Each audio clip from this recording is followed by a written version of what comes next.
प्यारे विद्यार्थियों, एक बार पुनः आप लोगों का लक्ष्य मंत्रा पे स्वागत है। आइए आज हम उत्तर प्रदेश पुलिस भर्ती के लिए प्रैक्टिस सेट 2 लेकर आए हैं। इसके पहले वाले वीडियो में प्रैक्टिस सेट 1 था। जैसा कि मैंने आपको वादा किया है कि हर अल्टरनेट डे में आपको मैं एक एक प्रैक्टिस सेट कराऊंगा, यानी हफ्ते में आपको 3 प्रैक्टिस सेट मिलेगा, है ना, अल्टरनेट में। तो आइए, तो ये प्रैक्टिस सेट हमने शुरू कर दिया है और जो प्रैक्टिस सेट 2 है, इसके पहले पहला था। ठीक है, तो इस तरह से आप लोग टॉपिक पढ़ रहे होंगे, तो शाम को ये प्रैक्टिस सेशन जरूर सभी लोग देखिए। ठीक है, इसमें आपको बहुत कुछ सीखने को मिलेगा। जैसे आइए, पहला प्रश्न आपके सामने सेट 2 का ये पहला क्वेश्चन आपके सामने है जो ग्राफ से पूछा गया है। आइए इस प्रश्न को देखा जाए। आइए देखिए क्या दिया है। ये पहला प्रश्न, निम्न आरेख स्टेशनरी की दुकान की विभिन्न वस्तुओं की बिक्री को दर्शाता है। ठीक है, ये जो ग्राफ दिया गया है, विभिन्न प्रकार की स्टेशनरी जैसे कलम है, पेंसिल है, नोटबुक है, पृष्ठ है, रबड़ है, चार्ट है, ज्यामिति है, इस तरह के 7 स्टेशनरियों का नाम दिया गया है जो पिछले वर्ष से अगले वर्ष में वृद्धि हुई है। यानी 2020 से 2021 तक उच्चतम प्रतिशत परिवर्तन दर्ज किया गया। वो किसमें दर्ज किया गया है ना, वो आपको बताना है। तो इस चार्ट में अगर देखा जाए तो 7 है, लेकिन ऑप्शन में आपके कितने हैं? 4 हैं। तो आपको बताना इन्हीं 4 लोगों में से है, इन 4 में कौन सही है। क्योंकि 7 दिया है तो 7 का नहीं चेक करना, इन 4 में से कौन सही ये बताना है। तो हम क्यों 7 चेक करने जाए, हम केवल इन 4 को देखें। ठीक, तो सबसे पहले आपके सामने क्या है? ज्यामिति है। तो सबसे पहले ज्यामिति है, तो सबसे पहले हम लोग ज्यामिति का चेक करेंगे। अगर हम लोग ज्यामिति में चले तो ज्यामिति 32 से कितना, 32 से 44 हो गया। यानी 2020 में 32 था, 2021 में 44, यानी वृद्धि कितने की? 12 की। तो अगर 12 की वृद्धि हुई तो परसेंटेज में, यानी ज्यामिति की अगर हम बात करेंगे तो 12 की वृद्धि हुई कितने में? 32 में। कै परसेंट है? अगर हम परसेंटेज में निकालें, 4 तिया 12 और 4 बटे 32, 8 से इसे डिवाइड करेंगे 12.5, 12 तिया 36, यानी 36 और ये हो जाएगा 37.5%, 37.5%। ज्यामिति के बाद अगर हम लोग चार्ट में चलें तो चार्ट में 27 से कितना हो गया? 37 हो गया। तो अगर इसमें चार्ट में अगर हम लोग देखेंगे तो 27 से 37 हो गया, अर्थात प्लस 10 की वृद्धि हुई, यानी 10 की वृद्धि हुई किससे? 27 से, गुने 1000। टोटल हो जाएगा 1000 बटे 27, 27 से 3 बार 19 बचेगा, और 19 27 से फिर 7 बार जाएगा, है ना, 37 दशमलव कुछ ये भी आएगा। ठीक है, इतना परसेंट ये भी आएगा। चार्ट के बाद अगर हम लोग नोटबुक ले लें, नोटबुक, अगर हम नोटबुक की बात करें तो नोटबुक अगर बात करें तो 25 से 35 हुआ, तो इसमें कितने की वृद्धि हुई? 10 की। नोटबुक में 10 की वृद्धि हुई किससे? 25 से। अब देखिए 25 से, 25 चौक के 100, 10 चौक कितना हो गया? 40 हो गया। इसमें 40% की वृद्धि हुई। इसी तरह से अंतिम है पृष्ठ। 4 ऑप्शन आपके पास है। अंतिम पृष्ठ में देखेंगे तो पृष्ठ अगर देखें तो 20 से कितना हो गया? 26, अर्थात कितने की वृद्धि? 6 की। 6 की वृद्धि किससे? 20 से। तो कै परसेंट है? तो ये हो जाएगा 20 पंजे 100, 5 6 30%। तो यहाँ पे 30% आपका इसमें उत्तर हो जाएगा। तो 30% आपका फाइनली उत्तर हो जाएगा, यानी उत्तर नहीं होगा, इसका 30% आएगा। तो सबसे ज्यादा परसेंटेज में किसकी वृद्धि हुई? तो नोटबुक में सबसे ज्यादा की वृद्धि हुई। तो इसका फाइनली जो आंसर आ जाएगा वो नोटबुक आ जाएगा। फाइनली जो आंसर आ जाएगा वो नोटबुक आ जाएगा। ठीक है, आइए इसके पहले में अगर आप देखे होंगे तो एक प्रैक्टिस सेट 1 में अगर मैंने आपको ये बताया था भिन्नों का बड़ा और छोटा, उसमें पूछा था कि कौन सा भिन्न बड़ा है, कौन सा भिन्न छोटा है। ये पूछा है परसेंटेज, तो परसेंटेज भले पूछा है, लेकिन हम परसेंटेज ना लगाएं तब भी हम क्वेश्चन को बता सकते हैं। आइए समझिएगा इन प्रश्नों को कैसे बताएंगे। चलिए, ये तो आपका इसमें फाइनली आंसर हो जाएगा। देखा जाए तो इसमें नोटबुक सही है, क्योंकि सबसे ज्यादा परसेंटेज इसी में वृद्धि हुआ है। ठीक है, तो इसको मैं बताने जा रहा था, दूसरे तरीके से, कि सबसे पहले अगर हम ज्यामिति में देखें तो ज्यामिति में 12 की वृद्धि हुई, और 12 की वृद्धि हुई 32 की अपेक्षा। ठीक है, उसके बाद चार्ट में देखा जाए 27 से वृद्धि हुई कितने की? 10 की। ठीक है, अगर हम चार्ट के बाद अगर हम पृष्ठ की बात करेंगे तो पृष्ठ में 6 की वृद्धि हुई थी, 20 से 6 की वृद्धि हुई थी, ठीक है। नोटबुक में 25 से 35 यानी 10 की वृद्धि हुई थी, 25 पहले था, ठीक है। अब सबसे उच्चतम कौन है यही आपको बताना है, वृद्धि सबसे उच्चतम किसका ये आपको बताना। अगर इसको सरलीकृत कर देंगे तो 3/8 हो जाएगा, ये सरलीकृत होगा ही नहीं, ये 27 हो जाएगा। ये देखिए अगर सरलीकृत कर देंगे तो 3/10 हो जाएगा, ठीक है। अगर इसे सरलीकृत कर देंगे तो 5 दूना 10 और 5 पचे 25 हो जाएगा, ठीक है। आपको सबसे उच्चतम बताना है इन्हीं चारों में से, तो आपको परसेंटेज में जाने की कोई जरूरत नहीं है, आपको इसे ऐसे लगा लेना था कि देखिए सबसे पहले इन दोनों में कौन बड़ा, 27 या 81, 8 से 10 अट्ठे 80 हो जाएगा। तो ये छोटा हो गया, ये छोटा है क्योंकि 10 अट्ठे 80, 27 या 81 ये बड़ा और ये छोटा, तो ये कैंसिल हो जाएगा। ये देखिए 5 या 15, 10 दूना 20, यानी 5 या 15, 10 दूना 20, यानी ये बड़ा है और ये क्या है, छोटा है। तो 10 दूना क्योंकि ये 20 है, ये कितना है 15 ही होगा, तो इसलिए ये कैंसिल हो जाएगा। अब आते हैं 3/8 बचा हुआ है बड़े में और 2/5 बचा हुआ है बड़े में, यानी ये दोनों है जो दोनों में सबसे बड़ा है, ठीक है। अब देखिए 5 या 15, ये इसका वैल्यू 15 है और 8 दूना 16, इसका वैल्यू 16 है, अर्थात 15 से 16 बड़ा है, यानी सबसे बड़ा कौन है 2/5। अब 2/5 वाला कौन है, तो 2/5 वाला नोटबुक ही था, 2/5 वाला कौन था, नोटबुक ही था, जो कि ऑप्शन आपका सी हो गया। तो यानी कोई जरूरी नहीं है कि परसेंटेज में पूछा है तो हम परसेंटेज में ही लगाएंगे तो आंसर आएगा, ये इसका सेकेंड मेथड था, ठीक है। यानी भिन्नों के बड़े और छोटे के आधार पे हम लगा सकते हैं। आइए हम चलते हैं एक अगले प्रश्न की तरफ, दूसरे प्रश्न की तरफ।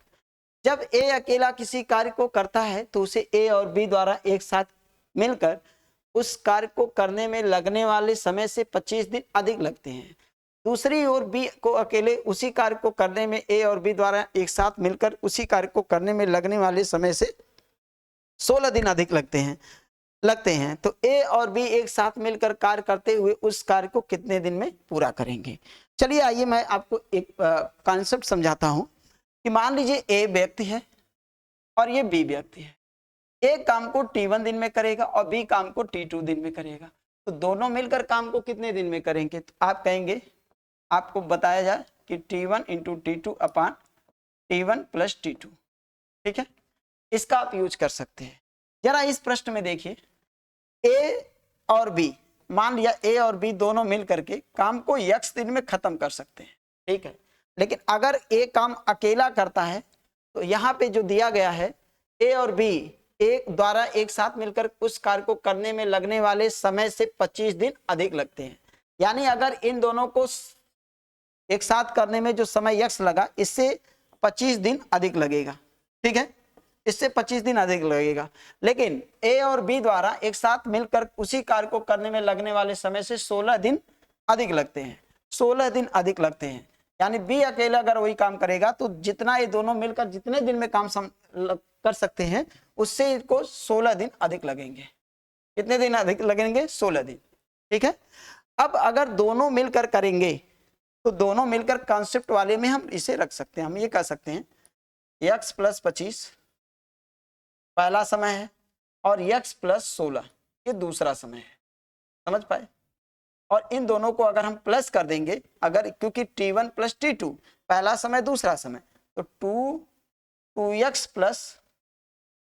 प्लस और यहाँ 25 और 16 टोटल हो जाएगा आपका 41, और ये किसके बराबर हो जाएगा, x के बराबर हो जाएगा। ये किसके बराबर हो जाएगा, x के बराबर हो जाएगा। अब हमें यहाँ पे ध्यान देना है कि कौन सा ऐसा ऑप्शन उठाया जाए। तो चलिए अगर हम लोग देखिए यहाँ पे 23 है अभाज्य संख्या के रूप में, यहाँ 22 है, यहाँ 24 है, तो थोड़ा सा ये जीरो वाली संख्या है, थोड़ा सा आसान लग रही है। अगर हम लोग इसको, आपसे ये पूछा है ए और बी एक साथ मिलकर कार्य करते हुए उस कार्य को कितने दिन में पूरा कर सकेंगे, इस प्रश्न के लिए यही कॉन्सेप्ट हम लगाएंगे। तो मान लीजिए ए और बी दोनों अगर काम करते हैं तो दोनों मिलकर उस काम को मान लेते हैं 20 दिन में समाप्त कर देते हैं, 20 दिन में, तो x का मान 20 हो जाएगा। तो अगर इस इक्वेशन में x का मान 20, तो 20 और 25 टोटल कितना हो जाएगा, 45 हो जाएगा। और 20 और यहाँ पे 16, तो 20 16 कितना हो जाएगा, 36। 36 और 20 दूना 40 और 41, अगर इसको जोड़ेंगे तो 81 हो जाएगा। और टोटल आपका यक्स का मान आपने 20 लिया है तो इसके बराबर 20 ही आना चाहिए। ठीक है, मतलब आप इस इक्वेशन पे यक्स का वैल्यू 20 लिए हैं। ठीक है, अगर आप 9 पचे 45, 9 पचे 45, 9 9 81, 9 चौक 36, 9 चौक 36 और 5 चौक 20, आपका उत्तर कितना हो जाएगा? 20 हो जाएगा। आपका उत्तर 20, यानी कि दोनों मिल करके इस काम को 20 दिन में समाप्त करते हैं। यानी यक्स का मान अगर हम ऑप्शन से 20 लिए, तो अगर हम लोग 20 ऑप्शन से लिए और इस इक्वेशन के हिसाब से अगर हमने यक्स का मान 20 रख दिया तो हमें वैल्यू 20 दिन में काम समाप्त दोनों के द्वारा मिलकर के हुआ, तो यानी बिल्कुल आपका सी ऑप्शन सही हो जाएगा। समझ गए? इससे शॉर्ट ऑप्शन इस कंडीशन इसके लिए और कुछ नहीं। ठीक है, आइए चलते हैं एक अगले प्रश्न की तरफ, और अगला प्रश्न क्या कहता है।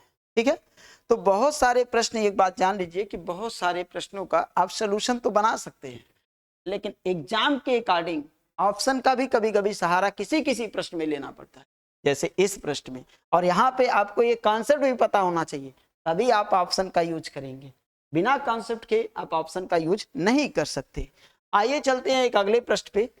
जैसे ये प्रश्न आपके सामने है, देखिए इस प्रश्न में आपको थोड़ा सा समय ज्यादा लगा, लेकिन आइए एक अगला प्रश्न अगर देखा जाए, दो संख्याएं 5:7 के अनुपात में, उनके एचसीएफ और एलसीएम का गुणनफल 2835 है। संख्याओं का योग बताइए।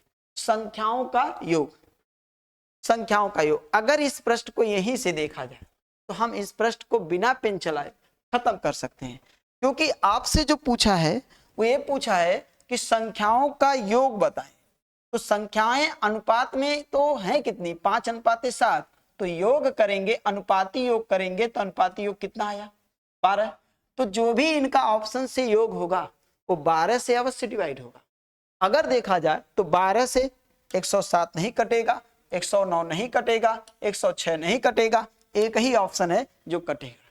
मतलब इस प्रश्न के लिए जो समय उसमें उतना हम गंवाए हैं वो समय हमारा यहाँ पे बच जाएगा। यानी ये प्रश्न सेकेंडों के नहीं है, लेकिन अगर आपका कॉन्सेप्ट क्लियर है तब।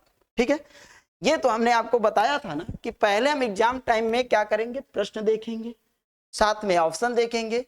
हो सकता है उस प्रश्न के लिए हमें पेन चलाने की जरूरत ना पड़े, जैसे इसमें है। आइए यहाँ देखिए, अब इसको हम आपको सोल्यूशन, इसका मैं कहा था कि आपको मैं सोल्यूशन बताऊंगा। तो चलिए, अगर एक संख्या 5x है, क्योंकि आप जानते हैं कि दो संख्याएं अगर दी गई है, एक संख्या n1 है, दूसरी संख्या n2 है, और इन दोनों संख्याओं का एचसीएफ और गुणे एलसीएम ये हमेशा बराबर होता है। पहली संख्या गुणे दूसरी संख्या, दोनों संख्याओं का एचसीएफ, दोनों संख्याओं का एलसीएम, इसका गुणनफल और इसका गुणनफल आपस में क्या होता है? बराबर है। अब यहाँ पे ध्यान दीजिएगा, संख्याएं एक 5x है और एक कितना है? 7x है। दोनों का गुणनफल इन दोनों के गुणनफल के बराबर है, और इन दोनों का गुणनफल 2835 ऑलरेडी दिया है, 2835 दिया है। ठीक है ना, बेसिक जरूर समझिए। ठीक है, हर एक प्रश्न, और हर एक प्रश्न बेसिक समझिए और उसको नोट कर लीजिए और उस तरह के सोल्यूशन बना भी लीजिए। यानी x² बराबर हो जाएगा 2835/5 और 7। 5 पहले 5 से काटे, 5 पचे 25, 3 बचेगा, 5 छक 30, 30 3 बचे, 5 सत्ते 35, कट गया। ठीक है, 5 से कट गया, 7 से काटे, 17 बटे 56 और 7 एकम 7, 81 आ जाएगा। तो 81 आ गया, यानी x² बराबर 81 आ गया। तो x का मान आ जाएगा कितना? 9 आ जाएगा। x का मान 9 आ जाएगा। तो अगर x का मान 9 आ गया तो कह रहा है कि दोनों संख्याओं का योग, एक संख्या 5x है, दूसरी संख्या कितनी है? 7x है। दोनों का योग करेंगे तो 12x आएगा, और योग आ जाएगा 12 गुने 9, तो 12 9 108। यानी बिल्कुल आपका ए ऑप्शन सही हो गया। तो ये इसका सोल्यूशन है, समझ गए?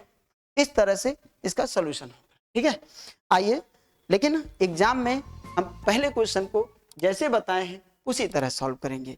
ठीक है, आइए चलते हैं एक अगले प्रश्न की तरफ। अगर देखा जाए तो यहाँ पे एक प्रश्न बनता है, मान लीजिए दो वस्तु हैं, पहले वस्तु पर x% का लाभ, पहले वस्तु पे x% का लाभ और दूसरे वस्तु पे x% की हानि, ये हमेशा फॉलो करेगा।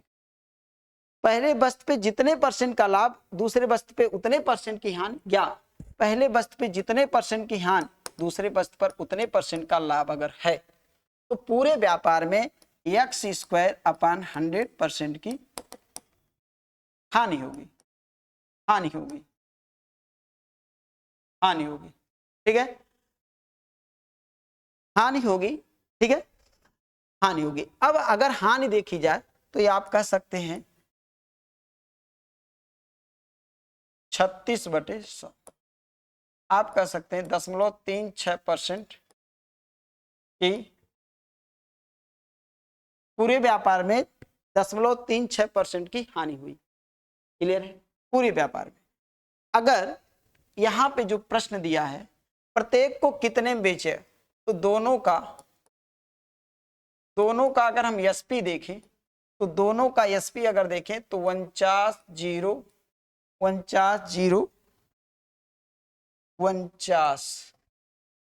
आइए 49 82, ठीक है।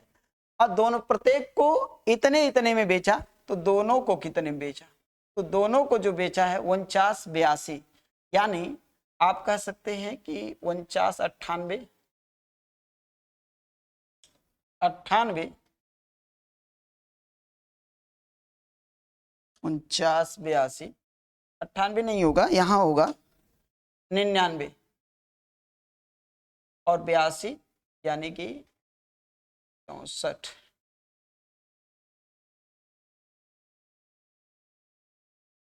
99 64 हो जाए, यानी दोनों को बेचा 99 64 रुपए में। तो दोनों को अगर 99 64 रुपए में बेचा तो कितने की हानि हुई, 0.36% की, ठीक है। अब आप कह सकते हैं अगर इतने की हानि हुई तो यहाँ पे हम ये बोल सकते हैं कि सीपी अगर सीपी 100% हो जाए, सीपी अगर 100% हो जाए तो एसपी आप कह सकते हो, एसपी आप कह सकते हो 100 माइनस 0.36% अगर हटा दें तो यहाँ पे कह सकते हैं 99.64%, 99.64%, तो 99.64% के बराबर आपका दिया कितना है 99.64 बटे यहाँ पे 99.64, 99.64, ठीक है, इतना %। और सीपी हमने 100 माना है तो 100 का मल्टीप्लाई करिए, ठीक है, 100 का मल्टीप्लाई है, दशमलव है 2 स्थान तक है तो 2 जीरो लगा के दशमलव हटा दीजिए, कैंसिल हो जाएगा, आपका उत्तर हो जाएगा फाइनली रूप से 10,000, आपका उत्तर हो जाएगा 10,000। क्या ये प्रश्न आपको समझ में आ गया? मैंने कहा पहले की जितने हानि दूसरे पे उतने, पहले पे जितने % का लाभ दूसरे पे उतने % की हानि, या पहले पे जितने % की हानि दूसरे पे उतने % का हानि, ठीक है। ये इसलिए बता रहा हूं कि अगले सेट में किसी अगले सेट में ऐसा प्रश्न आए तो मैं आपको ये बता सकूं कि मैंने पिछले सेट में ऐसा क्वेश्चन कराया था या नहीं, इस कॉन्सेप्ट का मैंने कराया था, ठीक है। अब तो पूरे व्यापार में x²/100% की क्या होगी, हानि होगी। कितने की हानि होगी, 0.36% की हानि होगी, ठीक है। अगर मैं कहूं कि सीपी कितना है 100%, एसपी कितना है, तो 100 माइनस 0.36 अर्थात 99.64% क्या है, सीपी एसपी हो जाएगा। तो एसपी अगर इतना हो जाएगा तो प्रत्येक वस्तु को कितने में बेचा गया, 49.82 है ना, यानी 4,982 में प्रत्येक को बेचा गया। दोनों को कितने में बेचा गया, 99 64 में बेचा गया। तो 99 64 में जब बेचा गया तो इतने % की हानि हुई, अर्थात कितने % पे वस्तु बेचा गया, तो इतने % पे वस्तु बेचा गया, ठीक है। तो इतने % के बराबर इतना, तो आपका सीपी आपसे पूछ रहा है तो सीपी कितना है 100%, 100% बराबर कितना, तो 100% अगर निकालना है तब आप क्या करेंगे, यहाँ पे देखिए ये दशमलव में है, 2 स्थान तक है, 2 जीरो ऊपर बढ़ाएंगे, दशमलव हटा देंगे, आपका उत्तर 10,000 आ जाएगा, फाइनली आंसर 10,000, ठीक है। आइए चलते हैं एक अगले प्रश्न की तरफ, ठीक है। रमेश ने कुछ राशि 12% साधारण ब्याज पर और उतनी ही राशि 15% साधारण ब्याज पर प्रत्येक को 2 वर्ष के लिए उधार दिया। यदि उसका कुल ब्याज 675 था तो उधार दी गई राशि 12% पे कितनी थी, ठीक है। तो सबसे पहले रमेश ने कुछ धनराशि 12% साधारण ब्याज पर और उतनी ही राशि 15% साधारण ब्याज पर और प्रत्येक को 2 वर्ष के लिए उधार दिया। जितने धनराशि पहली थी उतने धनराशि दूसरी थी। ठीक है, पहली धनराशि जितने थी दूसरी उतने थी। पहले को 12% पे और कितने समय के लिए, 2 वर्ष के लिए, बटे 100। दूसरी धनराशि भी जितना पहली धनराशि उतने दूसरी धनराशि, दूसरी को 15% पे कितने समय के लिए, 2 समय के लिए।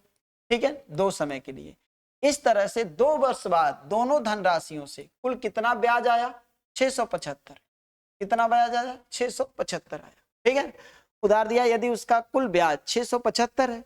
अब आप इसे सॉल्व कर सकते, तो ये हो जाएगा 12 दूना 24, 24 और बटे 100, और ये हो जाएगा 15 दूना 30, ये हो जाएगा 100। टोटल हो जाएगा 675। 24, 30 और 24 कितना हो जाएगा, 54। 54 x बटे 100 और फाइनली रूप से 600 कितना हो जाएगा, 75 हो जाएगा। 675। अब आप ये कह सकते हैं कि x का वैल्यू क्या आएगा, तो 675 और गुने 100 और बटे कितना हो जाएगा, 54 हो जाएगा। 9 से डिवाइड कर दिए, 9 छक 54, 9 से डिवाइड 9 सत्ते 63 और 9 पचे 45, 9 पचे 45। और इसके बाद आप इसे 3 से डिवाइड करेंगे, 3 दूना 6 और 3 से डिवाइड करेंगे तो 25। ठीक है, 2 से डिवाइड करेंगे 50, तो 25 पंजे 125 यानी 1250। यानी उसने कहा तो उधार दी गई धनराशि 12% पे कितनी थी, तो चाहे 12% पे या 15 पे, प्रत्येक धनराशि बराबर थी। इस प्रश्न को बेसिक से आप बिल्कुल कर सकते, बेसिक से बिल्कुल कर सकते हैं, क्योंकि आपको एसआई निकालना था और एसआई पहले का एसआई दूसरे का एसआई, टोटल एसआई 675। ठीक है, 675 हो गया। लेकिन इस प्रश्न को क्योंकि दोनों धनराशियां, तो ये बेसिक था इसमें, है ना। अब इस प्रश्न को अगर देखा जाए तो ऐसे ओरल ही लगा सकते हैं। समझिए कैसे, जितनी धनराशि पहली थी उतने धनराशि दूसरी थी। ठीक है, तो यानी कि चाहे 1% का वैल्यू इसका निकालेंगे या 1% का वैल्यू इसका निकालेंगे, दोनों का परसेंटेज वैल्यू का जो वैल्यू आएगा, फाइनली वैल्यू जो आएगा, रियल वैल्यू जो आएगा वो सेम आएगा। तो यानी टोटल अगर देखा जाए 12% ये है और 15% ये है, तो एक वर्ष में 12% ये और 15% ये, एक वर्ष में कितना हो जाएगा, 27%। एक वर्ष में 27%। ठीक है, एक वर्ष में 27% और एक वर्ष में 27%, तो यहां पे आप कह सकते हैं कि भैया 2 वर्ष में कितना हो जाएगा, तो 2 वर्ष में कितना हो जाएगा, 2 ईयर में कितना हो जाएगा, 2 वर्ष में हो जाएगा 27 गुने 2, 54%। 54%। अब आप ये कह सकते हैं कि ये जो ब्याज आया ये 54% के यानी 675 54 के बराबर है, 54% के बराबर है। और मूलधन को आप मूलधन को 100% मान के चलिए, तो यानी 100% के बराबर। आपका उत्तर जो आएगा वो 1200 कितना आएगा, 50 आएगा। मतलब आपको प्रश्न इतने ही करना था। ठीक है, जो कि 1250 आपका फाइनल उत्तर। समझ पाए, तो ये पीआरटी लगाया गया है, साधारण ब्याज का इसमें फार्मूला लगाया गया है, और ये बिना फार्मूला का लगाया है, एक कॉन्सेप्ट बेस है। ठीक है, आइए चलते हैं एक अगले प्रश्न की तरफ। अगला प्रश्न आपसे क्या कह रहा है। ठीक है, अगला प्रश्न, आइए अगला प्रश्न देखिए क्या है। अगला प्रश्न, एक संख्या को पहले 30% घटाया जाता है और फिर 40% बढ़ाया जाता है, परिणाम संख्या को 5% बढ़ाया जाता है, कुल कितने परसेंट की वृद्धि हुई। ठीक है, तो संख्या मान लेते हैं, संख्या देखिए, संख्या मान लीजिए 100 थी। संख्या अगर 100 थी तो पहले 30% कम कर दिया जाएगा। अगर 30% तो 100 का 30% 30 आएगा, कम कर देंगे तो अब हो जाएगा 70 हो जाएगा। ठीक है, अब कह रहा है फिर संख्या को 40% बढ़ाया जाता है, यानी जो 70 है अब इसको 40% प्लस किया, 40% प्लस किया गया, यानी 70 का 10% निकालेंगे, 70 का 10% 7 आएगा, तो 40% कितना आ जाएगा, 7 चौक 28, 28 अगर बढ़ाया जाएगा तो 98 आएगा। कितना आ जाएगा, 98 आ जाएगा। ठीक है, अब कह रहा है कि फिर उसे फिर संख्या को 5% बढ़ाया जाता है, फिर इसे 5% बढ़ाया जाता है। तो 5% बढ़ाया जाता है, तो इसका अगर आप 5% निकालेंगे, वैसे अगर देखिए, अगर इसका हम डायरेक्ट ऐसे 10% कहें तो 10% आएगा 9.8 आएगा, ठीक है। और अगर हम लोग कहें कि 5% कितना, ये तो 10%, तो 5% इसका आधा हो जाएगा। तो 5% इसका आधा हो जाएगा, यानी 4.9 हो जाएगा। तो 4.9 अगर बढ़ाया गया तो 98 और 4 102 102.9 हो जाएगा, क्योंकि ये 5% बढ़ाया गया, ठीक है। तो 5% ये हो जाएगा, 5% बढ़ाएगा 102.9 हो जाएगा। ओवरऑल उसने कहा तो कुल कितने प्रतिशत की वृद्धि या कमी हुई। तो ओवरऑल अगर देखा जाए, ओवरऑल कुल कितने परसेंट की वृद्धि या कमी हुई, तो यहां से पता चल रहा है कि 2.9 की वृद्धि हुई, 2.9% की वृद्धि हुई, जो कि ए ऑप्शन आपका सही जवाब होगा। ए ऑप्शन आपका सही जवाब, ठीक है। सक्सेसिव ऑर्डर में इस तरह से आप सॉल्व कर सकते हैं, या आप ये कह सकते हैं, ये आप कह सकते हैं पहले 30% घटाया गया, यानी कि 30% अगर घटाया गया तो 70 बटे यानी 7/10 हो गया। फिर क्या हुआ, फिर 40% बढ़ाया गया, यानी 7/5 हो गया। 40% बढ़ाया गया तो 40% का फ्रैक्शन वैल्यू 2/5, 2 बढ़ाया गया यानी 7/5 हो जाएगा। फिर क्या हुआ, फिर 5% बढ़ाया गया, तो 5% बढ़ाने का मतलब 21/20 हो जाएगा, 21/20 हो जाएगा। अब इन सभी को अगर आप सॉल्व करेंगे, 21 सत्ते यानी 7 सत्ते 49, 49 21 9 189 हो जाएगा, है ना। 21 चौक 84 और 84 और 18, 84 18 102 हो जाएगा, 84 और 18 102 हो जाएगा। 20 पंजे 100 और 100 यानी टोटल ये 1000 हो जाएगा। 1000 में कितने की वृद्धि हुई है, प्लस 29 यानी 29 की वृद्धि हुई है, तो 29/1000, 29/1000 गुने 100, जो कि 2.9% है, 2.9% आएगा। सक्सेसिव ऑर्डर में इस प्रश्न को आप बिल्कुल कर सकते हैं, 2.9% की वृद्धि है। आइए चलते हैं एक अगले प्रश्न के तरफ, ठीक है। आइए चलिए देखते हैं। एक दुकानदार अपना, चलिए, एक दुकानदार अपना सामान 30% छूट पर बेचता है और 1190 विक्रय मूल्य वाली वस्तु का अंकित मूल्य ज्ञात कीजिए, ठीक है। एक दुकानदार अपना सामान 30% की छूट पर बेचता है, तो यानी सामान का अंकित मूल्य x था। 30% अगर कम में बेचेगा, यानी 100% मूल्य था, 30% छूट का मतलब 30% कम में बेचा, अर्थात 70% में बेच रहा है। 70% में कितने में बेच रहा है, 1190 में बेच रहा है। तो 0 0 क्या हो जाएगा, कैंसिल हो जाएगा, और यक्स का जो वैल्यू आएगा 11/9 गुने 100 और बटे कितना 7, 7 से डिवाइड कर देंगे, 7 एकम 7 सते 49, कैंसिल हो जाएगा, टोटल हो जाएगा 1700, 1700, जो कि ऑप्शन आपका बी हो जाएगा, आपका बी ऑप्शन हो जाएगा। समझ पाए, यक्स आप उसका अंकित मूल्य है, 30% का छूट दिया है, 70% में वस्तु बिक गया, कितने में बिकेगा 1700 में। आइए चलते हैं एक अगले प्रश्न की तरफ।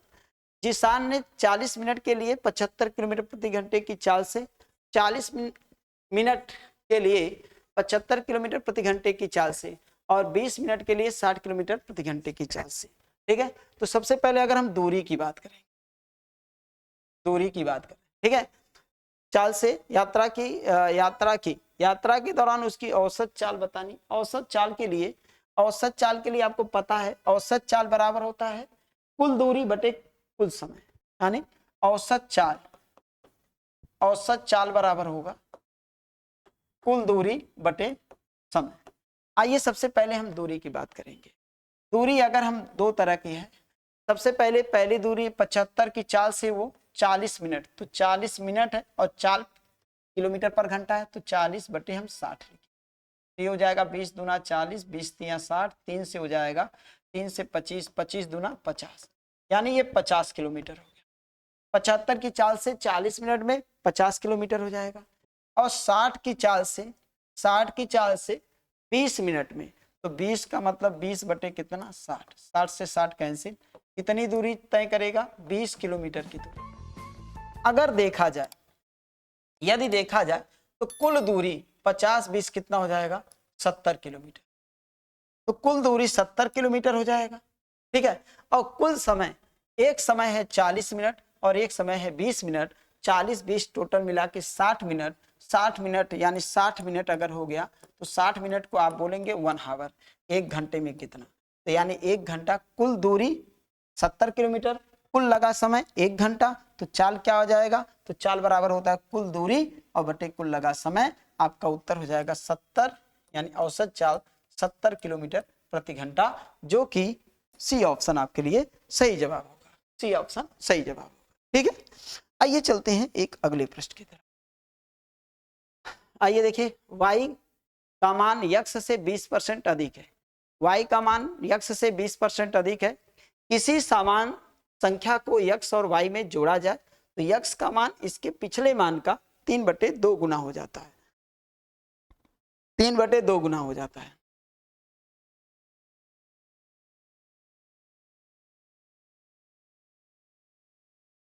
अब y का नया मान इसके पिछले मान का कितने गुना है, ये आइए, बहुत बेहतरीन प्रश्न आपके सामने है।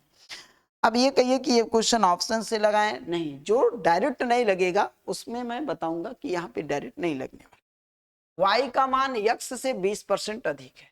आइए, ये y है, ये x है, तो y की तुलना x से की गई है, तो ये चलो 100 मान लो, ये 120 मान लो, 120।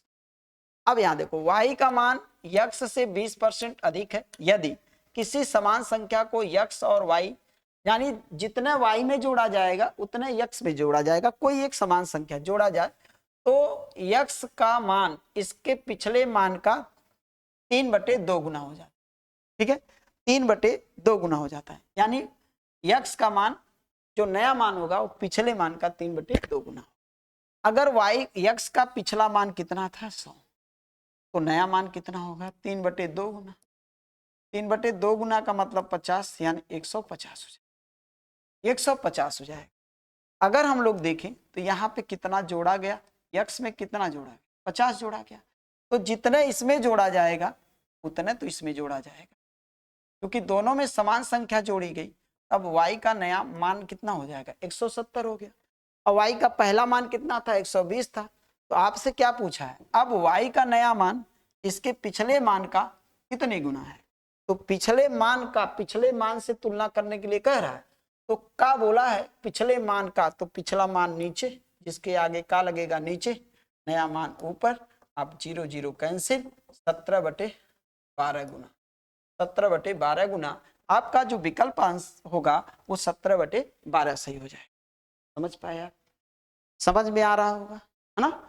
एक एक क्वेश्चन को बहुत अच्छे से देखते रहिएगा और इसको जरूर 1 से 2 बार प्रैक्टिस करते रहिएगा, है ना। जरूर आपके यूपी उत्तर प्रदेश पुलिस भर्ती के लिए बहुत इंपॉर्टेंट, यानी कोई जरूरी नहीं कि उत्तर प्रदेश पुलिस के लिए ही इंपॉर्टेंट है, सारे एग्जाम के लिए इंपॉर्टेंट है, लेकिन खास करके मैं उत्तर प्रदेश पुलिस के लिए ही बना रहा हूं। लेकिन सभी लोग देख सकते हैं, कोई दिक्कत नहीं है, ये सारे क्वेश्चन सभी एग्जामों में पूछा जाता है। आइए देखिए, एक और प्रश्न आपके सामने है। जुड़वा आभास संख्याएं वे संख्याएं हैं जो जिनका होती हैं जिनका अंतर हमेशा 2 के बराबर होता है।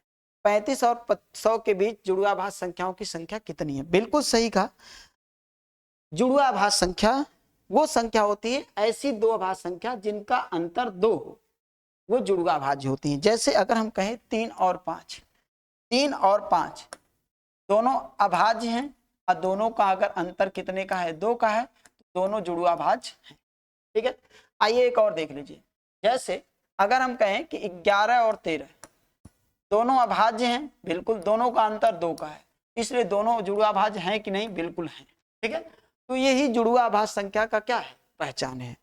तो जुड़वा भाज्य संख्या का ये पहचान है। तो इसी तरीके से आइए इसमें समझिए, 35 और 100 के बीच आने वाले जुड़वा आभाज्य के कितने युग्म हैं ये आपको बताना है, ठीक है। तो 35 और 100 के बीच, ठीक है।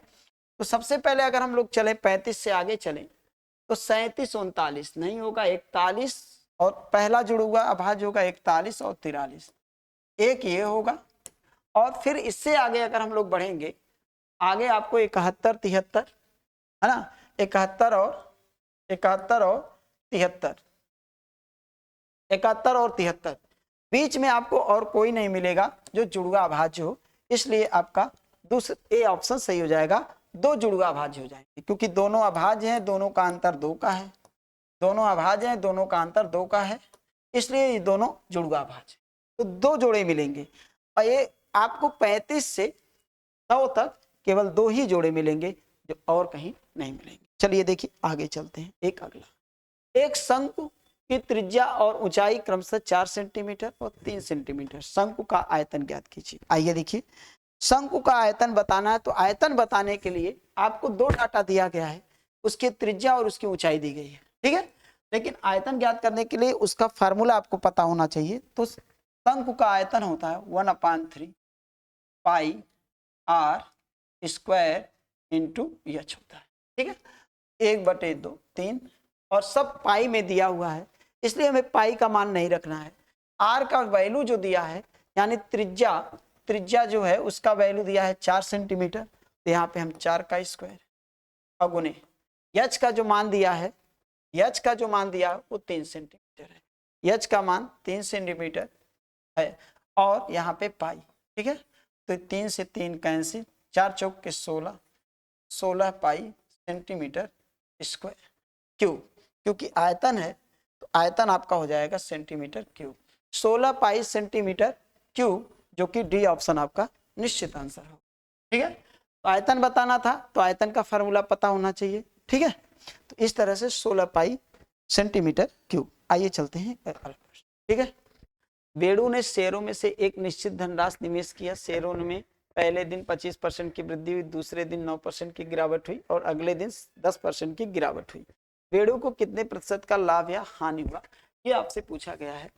यानी इस प्रश्न को सबसे पहले हम लोग सक्सेसिव ऑर्डर का ये भी प्रश्न है, जैसा कि इसके पहले 25% की वृद्धि हुई तो आप कह सकते हैं कि 25% की वृद्धि हुई तो 5/4 हो जाए, ठीक है।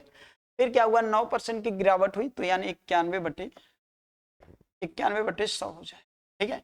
इसके बाद फिर अगले दिन 10% की गिरावट हुई तो यानी कि 10% की गिरावट हुई 90/100 यानी 9/10 लिख, ठीक है, 9/10 लिख सकते। अब इसे हम क्या करेंगे, सॉल्व कर दें तो ये हो जाएगा 9, इनको सॉल्व किया जाए 9 एकम 9 9 81 और गुने 5 करेंगे और फाइनली रूप से यहाँ पे हो जाएगा, अगर देखा जाए तो 400 और 4 दाम 4 यानी कि 4000, ये 4000 हो जाएगा।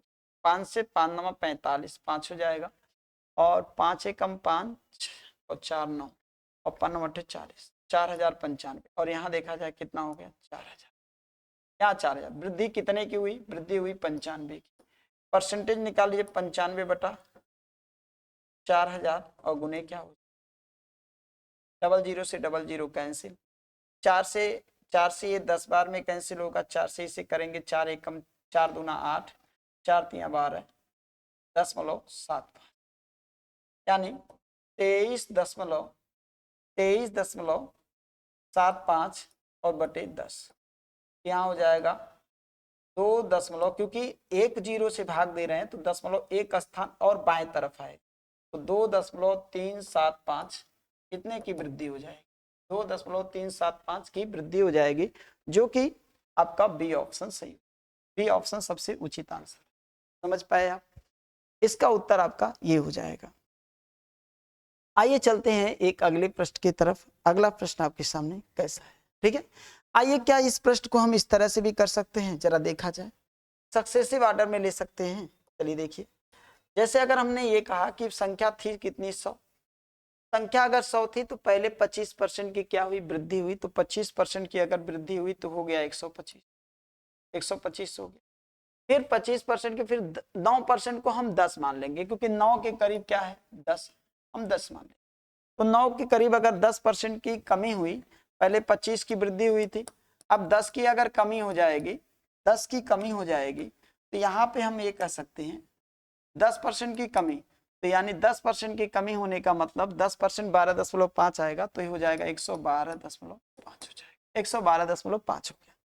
फिर इसके बाद फिर 10% की गिरावट हुई, फिर 10% अगर निकालेंगे इसका अगर 10% हम लोग, फिर 10% की गिरावट हुई, ऐसा इसने कहा, तो 10% की गिरावट हुई तो 10% अगर इसका निकालेंगे तो इसका 10% अगर निकालेंगे हम लोग तो आएगा 11.25। 11.25 अगर हम लोग माइनस कर दें तो ये हो जाएगा 2.5 बचेगा, यहाँ पे 10.2 में से 1 गया तो 1 हो जाएगा और ये 10 यानी ओवरऑल अगर देखा जाए तो संख्या से 1.25 की वृद्धि हुई, संख्या से 1.25 की वृद्धि हुई, क्योंकि ऑलरेडी यहाँ पे हम लोगों ने 9 से 10% निकाल लिया था।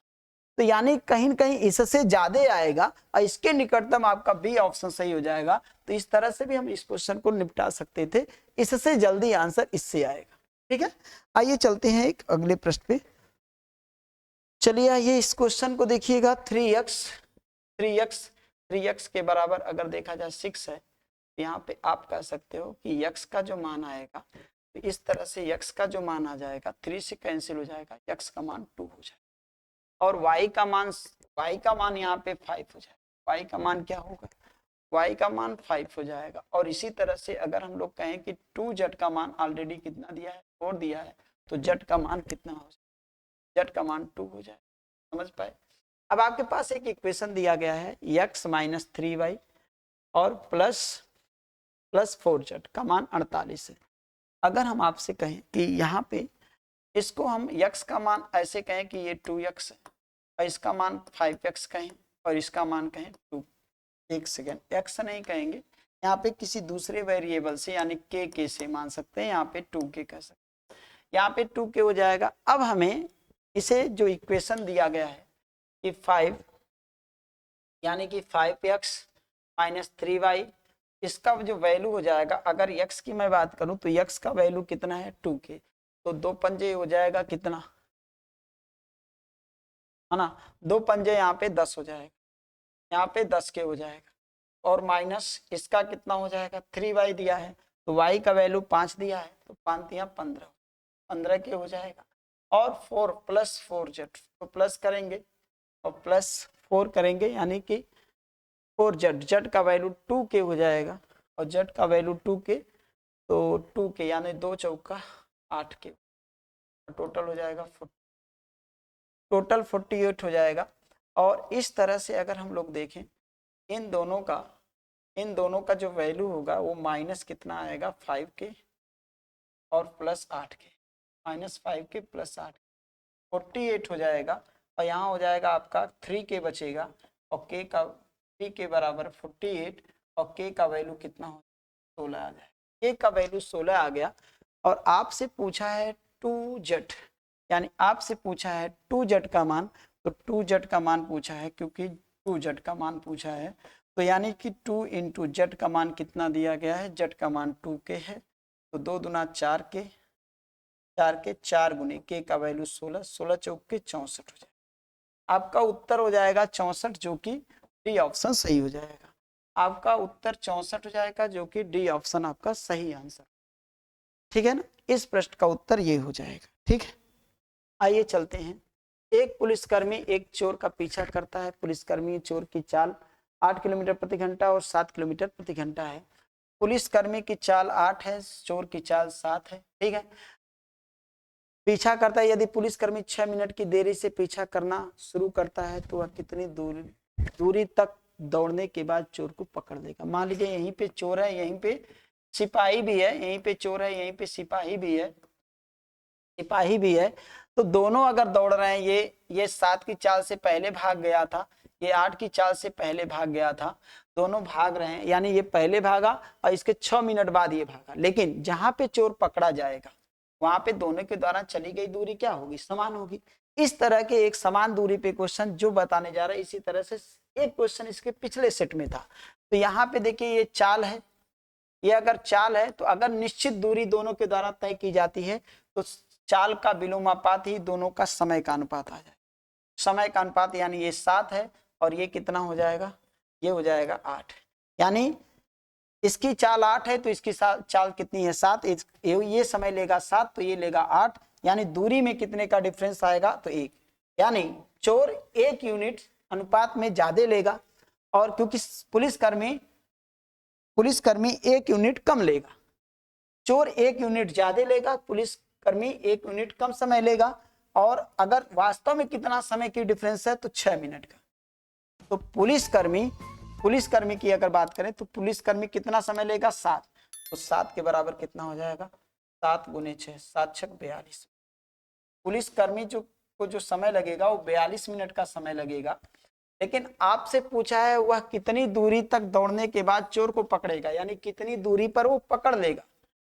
तो 8 किलोमीटर पर घंटे की चाल से 42 मिनट में कितनी दूरी तय की जाएगी, ये आपको बताना है, ये आपको बताना है ना।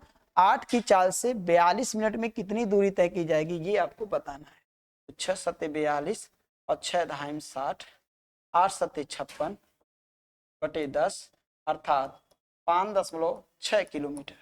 5.6 किलोमीटर की दूरी पर चोर को पुलिसकर्मी पकड़ेगा, जो कि बी ऑप्शन सही होगा, बी ऑप्शन सही होगा। ठीक है, इसी तरह से पिछले सेट में एक क्वेश्चन था, देखिए 2 क्वेश्चन आपको 2-3 क्वेश्चन मिले पिछले सेट से, मतलब व्यवहार दूसरा था प्रश्न का, लेकिन सॉल्यूशन एक ही जैसा है।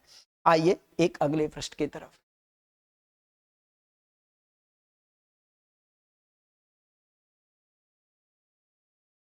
वही क्वेश्चन रिपीट हो गया है यहाँ पे, चलते हैं एक अगले प्रश्न की तरफ। 1 मीटर 20 सेंटीमीटर और 3 मीटर, ये एक है, एक डाटा होना चाहिए। और 3 मीटर 90 सेंटीमीटर लंबाई को मापने के लिए पैमाने की अधिकतम संभव लंबाई सेंटीमीटर में क्या होगा।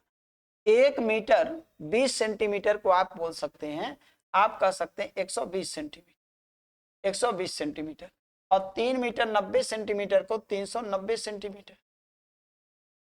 अधिकतम को मापने के लिए पैमाने की अधिकतम संभव लंबाई सेंटीमीटर में क्या है, अर्थात इन दोनों का एचसीएफ निकालना है। एचसीएफ निकालना है तो एचसीएफ कितना आएगा 30 आएगा। एचसीएफ इसका 30 आ जाएगा, जो कि ए ऑप्शन सही हो जाएगा। इसका एचसीएफ 30 आ जाएगा, जो कि ए ऑप्शन सही हो जाएगा। ठीक है, अब ध्यान दीजिएगा, 10 से बड़ा 30 है जो दोनों को काटेगा। 50 इसको भी नहीं काटेगा, इसको भी नहीं काटेगा, इसलिए गलत हो गया। 45 इसको नहीं काटेगा, इसको नहीं काटेगा। देखिए हम ऑप्शन से क्वेश्चन को निपटा सकते हैं। ये छोटा सा प्रश्न है। इससे बड़ा ये 30 है जो इसको भी डिवाइड करेगा, इसको भी डिवाइड करेगा, इसलिए इनका एचसीएफ यही हो जाएगा। ठीक है, आइए चलते हैं एक अगले प्रश्न की तरफ। एक सभा में 350 स्काउट गाइड को दूध परोसा गया। उसमें 100 सभा में 350 स्काउट गाइड को दूध परोसा गया। उसमें से प्रत्येक को 10 सेंटीमीटर आधार त्रिज्या और 15 सेंटीमीटर ऊंचाई वाले बेलनाकार गिलास में दूध दिया गया। ठीक है, तो यानी कि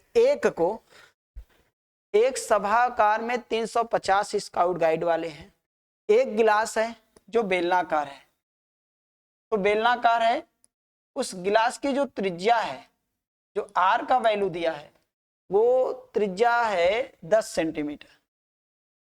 10 सेंटीमीटर आधार वाली त्रिज्या 10 सेंटीमीटर, और इसकी जो ऊंचाई दी गई है वो कितनी है 15 सेंटीमीटर। ठीक है, इसी तरह से 350 एक सदस्य को इस तरह का गिलास दिया गया, तो इस तरह से टोटल कितने सदस्य रहे होंगे 350, तो कितने गिलास लगे होंगे, तो टोटल कितने गिलास लगे होंगे 350 गिलास, 350 गिलास। ठीक है, तो पहले हम इसका आयतन निकालेंगे। तो एक गिलास का आयतन, एक गिलास में लगभग कितना लीटर आया होगा। ठीक है, तो सबसे पहले कितना लीटर, लीटर में हम लोग निकाल लेते हैं। तो सबसे पहले आइए ध्यान दीजिएगा, यहां पे जो प्रश्न दिया गया है, तो सबसे पहले हम लोग निकालते हैं एक गिलास का आयतन। एक गिलास का आयतन निकाल लीजिए। एक गिलास का आयतन पहले वो निकालेंगे, तो पाई। एक गिलास बेलनाकार है तो बेलन का आयतन लगेगा पाई आर स्क्वायर इंटू एच। और एक गिलास इस तरह से टोटल कितने लोगों में बांटा गया 350, 350 लोगों में बांटा गया।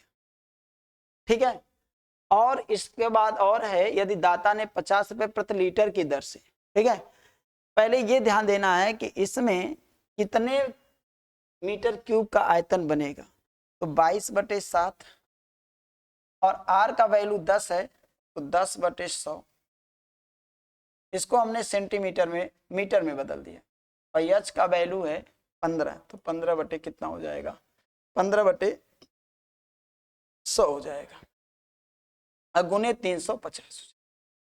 क्लियर है, यानी सबसे पहले हम ये निकालें कि 350 लोगों में बांटने में कितने मीटर क्यूब आयतन की जरूरत पड़ी। ठीक है, तो अगर हम लोग इसे सॉल्व करेंगे तो 22/7 और गुने हो जाएगा 100/, ये 0 0 कैंसिल कर दिया जाए तो उचित होगा। यहाँ पे 0 0 हम लोग कैंसिल कर सकते हैं, तो ये हो जाएगा 1/100, 1/100। और इसे भी कैंसिल कर देंगे तो 5 से 3 बार, 5 से ये 20 हो जाएगा, 3/20 हो जाएगा। समझ पाए।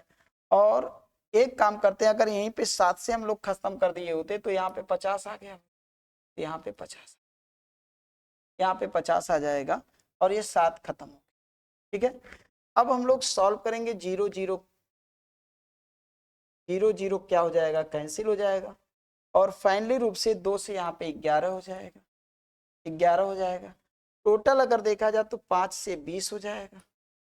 तो टोटल अगर देखा जाए तो 11 तिया 33, 33 यहाँ पे कितना आ जाएगा, 33/20 मीटर क्यूब, 33/20 मीटर क्यूब आयतन लगेगा। मीटर क्यूब में इतने मीटर क्यूब में टोटल खर्चा किया गया। तो लीटर में बताना है तो 1 मीटर क्यूब, 1 मीटर क्यूब में 1000 लीटर आता है।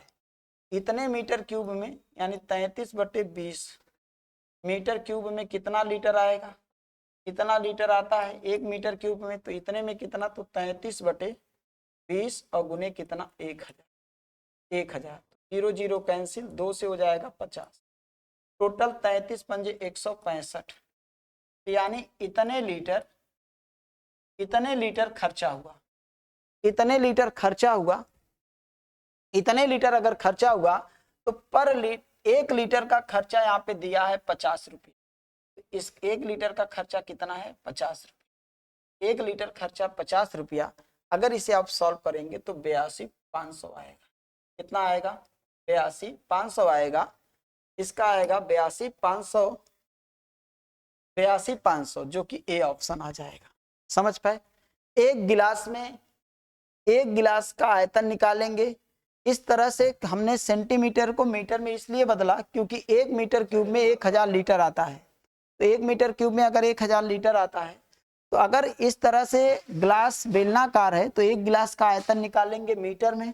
और इस तरह से 350 लोगों में बांटा गया तो 350 लोगों में मिलाकर कुल कितने आयतन में बांटा गया, आयतन में कितना बांटा गया, 33/20 मीटर क्यूब। इतने मीटर क्यूब में, इतने मीटर क्यूब आयतन में बांटा गया। तो 1 मीटर क्यूब में 1000 लीटर आता है। अब हमें इसका ये निकालना है कि कितना लीटर आया, कितना लीटर खर्चा हुआ। तो 33/20 मीटर क्यूब में कितना लीटर आएगा, तो यानी कि 1650 लीटर आएगा। तो 1650 अगर लीटर आएगा तो 1 लीटर का खर्चा 50 है। तो बताइए 1650 लीटर का कितना खर्चा आ जाएगा, तो 82,500, जो कि ए ऑप्शन सही हो जाएगा। आइए चलते हैं एक अगले प्रश्न की तरफ। 10,000 रुपए की धनराशि पर 10% वार्षिक दर पर 1.5 वर्ष में प्रति छमाही रूप से चक्रवृद्धि ब्याज की किए जाने वाले चक्रवृद्धि ब्याज और साधारण ब्याज के बीच का अंतर बताइए। ठीक है, अंतर बताना है। चक्रवृद्धि ब्याज और साधारण ब्याज के बीच का अंतर बताइए। आइए चलिए देखिए। तो सबसे पहले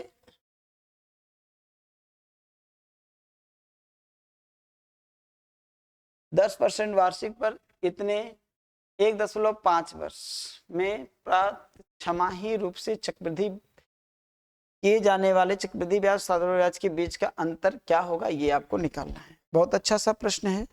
तो सबसे पहले अगर देखा जाए कि अगर साधारण ब्याज, अगर हम लोग साधारण ब्याज की बात करें और ब्याज की दर अगर 10% है, अगर 1.5 वर्ष में साधारण ब्याज अगर देख लें, 1.5 वर्ष में अगर हम लोग साधारण ब्याज देख लें, या तो अंतर वाला फार्मूला लगा दें, ठीक है। लेकिन वहां पे वो 10% आपको 1.5 वर्ष में दिया है और वहां पे 1.5 वर्ष में प्रति छमाही के हिसाब से चलेंगे तो 3 छमाही हो जाएगा। तो चक्रवृद्धि का कुछ अलग आएगा और साधारण का अलग हो जाएगा। ठीक है, साधारण का अलग हो जाएगा। तो चलिए, अगर यहाँ पे 1.5 वर्ष की बात कर रहा है तो आइए ध्यान दीजिएगा। सबसे पहले हम लोग क्या करेंगे, साधारण ब्याज निकालेंगे एसआई। 10,000 पे, ठीक है, 1.5 10% की दर से, तो 10% की दर से 1.5 वर्ष में, 1.5 वर्ष में अगर हम लोग निकाल दें 100, तो जीरो बढ़ाएंगे, दशमलव हटा देंगे, 3 जीरो से 3 जीरो खत्म कर देंगे, तो टोटल 100 यानी कि 100 यानी 1500 रुपया ब्याज यहाँ मिल गया, 1500 रुपया ब्याज यहाँ मिल गया। अब हमें निकालना है सीआई, तो सीआई अगर निकालना है और वार्षिक, अगर हम सीआई की बात कर, अभी हम एसआई की बात की, अब हम सीआई की बात करने जा रहे हैं, तो सीआई की बात कर रहे हैं, तो यानी कि अगर वार्षिक दर, अगर ध्यान दीजिएगा यहाँ पे वार्षिक जो दर है, वार्षिक दर 10% है, तो छमाही कितना होगा, तो छमाही हो जाएगा 5%। समय कितना है, समय दिया है 1.5 वर्ष, तो छमाही की संख्या कितनी हो जाएगी, छमाही की संख्या हो जाएगी 3, छमाही की संख्या 3 हो जाएगी।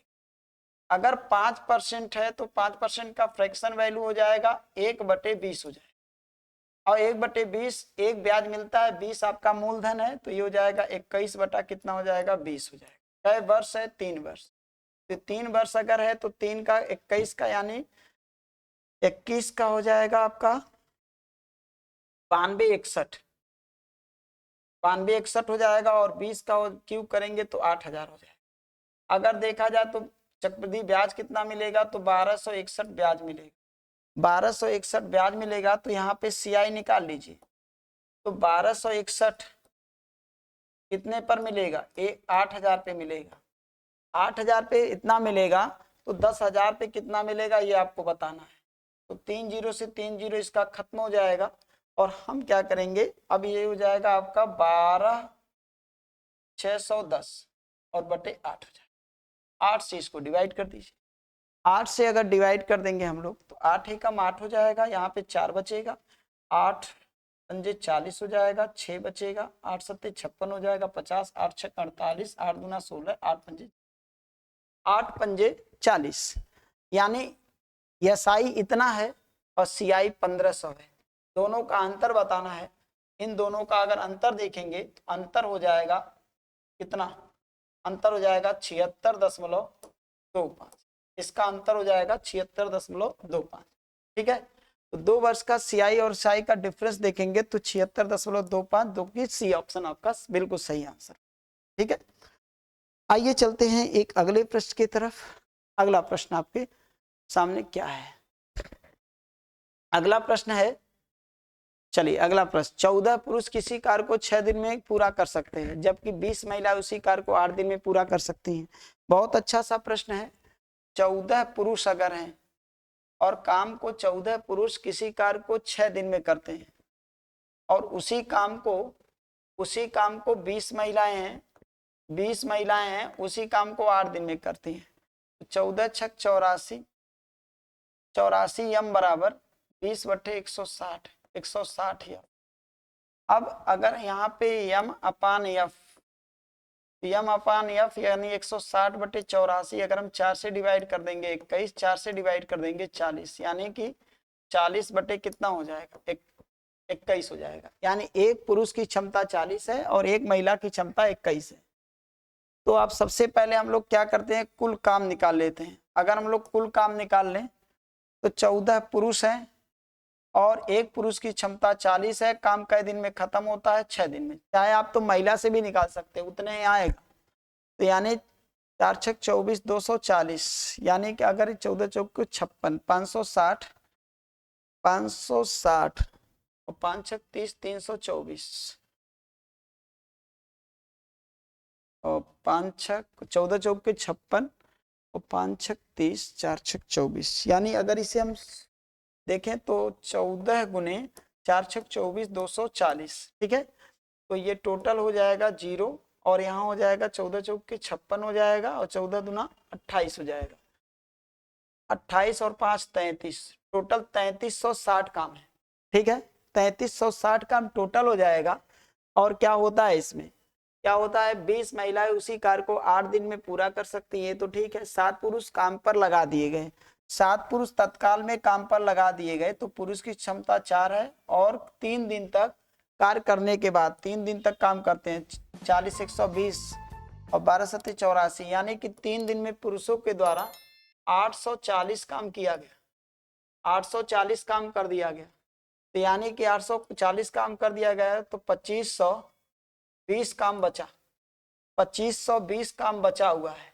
तो 2520 काम महिलाएं अब क्या गए, अब 3 दिन कार्य करने के बाद सभी ने कार्य करना बंद कर दिया। शेष कार्य पूरा करने के लिए कितनी महिलाओं की को कार्य पे लगाना चाहिए, यस दी, इसे 6 दिन में पूरा करना है। तो महिलाओं की संख्या x है, x महिला लगा दी जाए। एक महिला की क्षमता कितनी है, 21 है, और काम को कै दिन में खत्म करना है, 6 दिन में। अगर टोटल काम खत्म करना है तो 21, अगर हम 21 एकम 21, 21 एकम 21, 21 दूना 42, यानी कैंसिल 120, और 6 से डिवाइड कर देंगे 20, यानी महिलाओं की संख्या कितनी x माना था, x का वैल्यू कितना आएगा, 20 आएगा। इस प्रश्न का ये उत्तर हो जाएगा, यानी कि x का वैल्यू महिलाओं की संख्या 20 हो जाएगी, महिलाओं की संख्या 20 हो जाएगी। तो इस तरह से इस प्रश्न का ये उत्तर हो जाएगा 14 महिला 6 दिन में। ठीक है, आइए चलते हैं एक अगले प्रश्न की तरफ। अगला क्या कह रहा है, एक दुकानदार के पास अलग अलग गुणवत्ता के तेल की 3 किस्में हैं। पहली गुणवत्ता का 425 लीटर, 425 लीटर, और दूसरी गुणवत्ता का 459 लीटर, और तीसरी गुणवत्ता का 493 लीटर है। समान आकार की बोतलों की न्यूनतम संभावित संख्या ज्ञात कीजिए जिसमें विभिन्न गुणवत्ता के अलग अलग तेल को बिना मिश्रण के भरा जा सके। यानी कि आपको यहाँ पे क्या करना है, तीसरी गुणवत्ता का 493 लीटर, समान आकार की बोतलों की न्यूनतम संख्या संभावित संख्या ज्ञात कीजिए जिसमें विभिन्न गुणवत्ता के अलग अलग तेल को बिना मिश्रण किए भरा जा सकता है। तो यानी ये एचसीएफ का क्वेश्चन है जो कि आपको बताया जाता है। सबसे पहले इन तीनों का एचसीएफ निकालते हैं। तो एचसीएफ निकालते हैं, दो संख्या इसमें जो एकदम निकटतम हो पहले वो बताया जाए। तो इसमें दो संख्या है, निकटतम संख्या जो है वो कौन है, 425 459, इन दोनों का डिफरेंस निकालेंगे तो 34 आएगा, 34 आएगा। लेकिन 34 जो आएगा, अंतर 34 आया, 34 से नहीं डिवाइड होगा क्योंकि ये 34 सम है और ये सब विषम है, नहीं डिवाइड है। 34 का गुणनखंड 17 है और 17 से ये कट जाएगा, 17 दूना 34, 60 बचेगा, 17 पचे 85, 17 दूना 34, 11 बचेगा, 17 सत्ते 119, ये भी कट गया, और 17 दूना 34, 15 बचेगा, 153, 17 नवा 153, ये भी कट जाएगा। यानी इनका जो एचसीएफ आया, एचसीएफ आपका आ गया 17।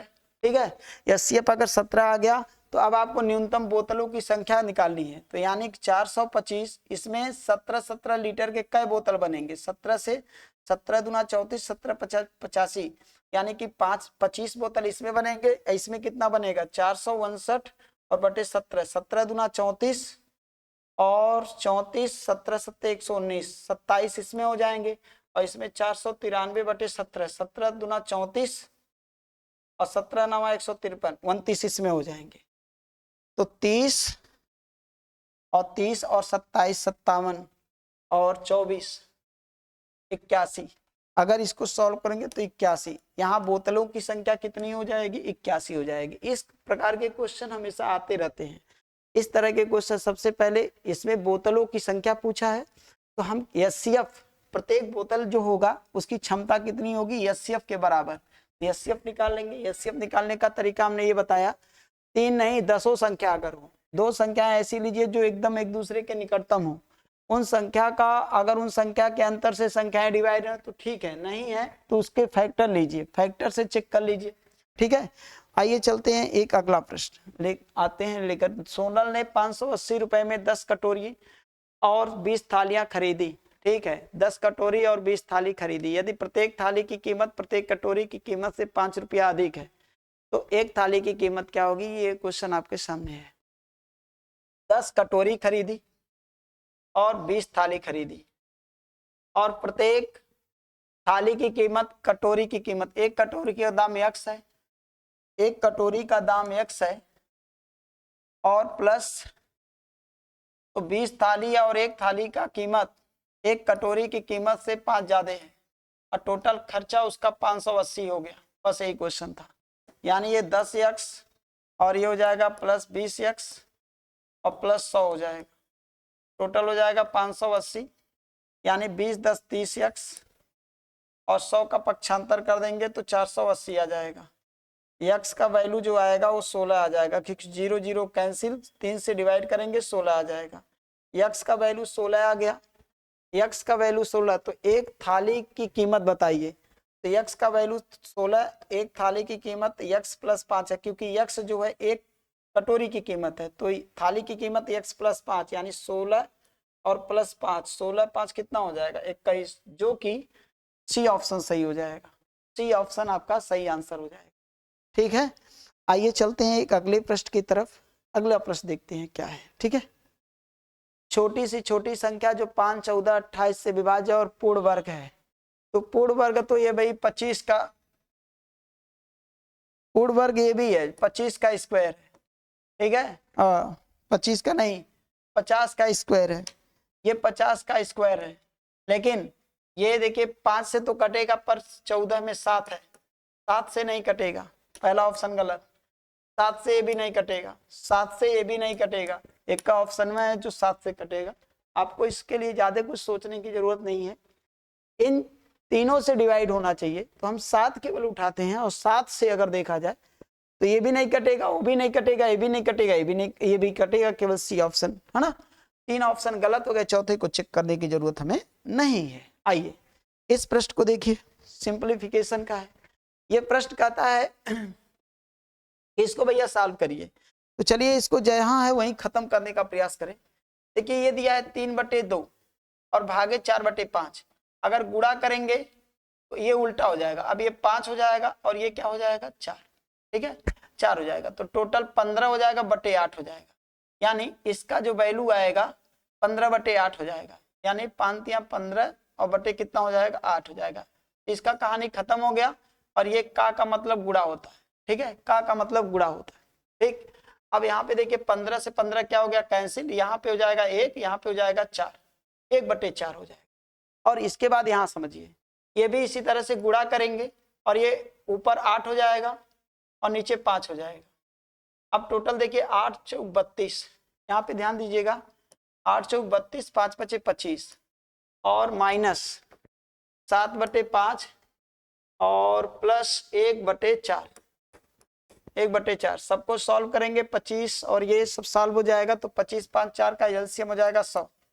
100 हो गया, 25 से 4 बार 32 चौके कितना हो जाएगा 128 हो जाएगा, और माइनस है तो माइनस 5 से 20, 20 सत्ते 140, 140 हो जाएगा, प्लस 4 से डिवाइड करेंगे 25 यानी 25 हो जाएगा।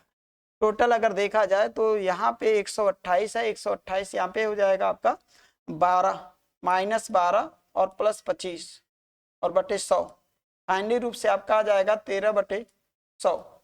13/100 इसका फाइनली आंसर, जो कि ए ऑप्शन सही होगा, ए ऑप्शन सही हो जाएगा। आइए चलते हैं एक अगले प्रश्न की तरफ। 3 मित्र राजा राम और मोहन एक व्यवसाय हैं, और एक व्यवसाय में क्रमशः 12,000, 36,000, 54,000 का निवेश करते हैं।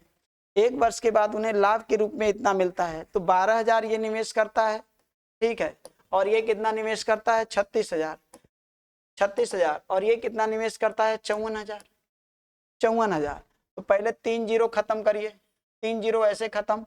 6 से अगर हम लोग इसे काट दें तो 2 12, 6 से काट दिया जाए तो 2 से फिर 6 36, और 6 से इसको काटेंगे 9, 6 से ही काटना ठीक रहेगा, 6 से 2 बार और 6 से 6 बार, 6 से 9 बार। ठीक है, अब किसी समान संख्या से नहीं कटेंगे।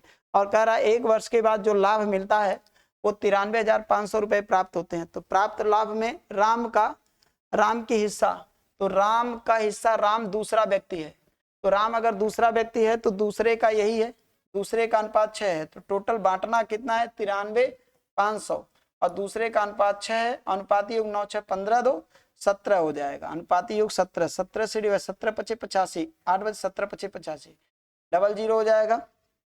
इसके बाद 17 से इसको कैंसिल करेंगे, 85 यानी 55 छक्का 50 छक्का 300, 5 छक 30, 330 तो 330 और डबल जीरो। ठीक है, और यहाँ पे डबल जीरो 1 जीरो और हो जाएगा 33,000 इसका फाइनली आंसर हो जाएगा, 33,000 इसका आंसर हो जाएगा।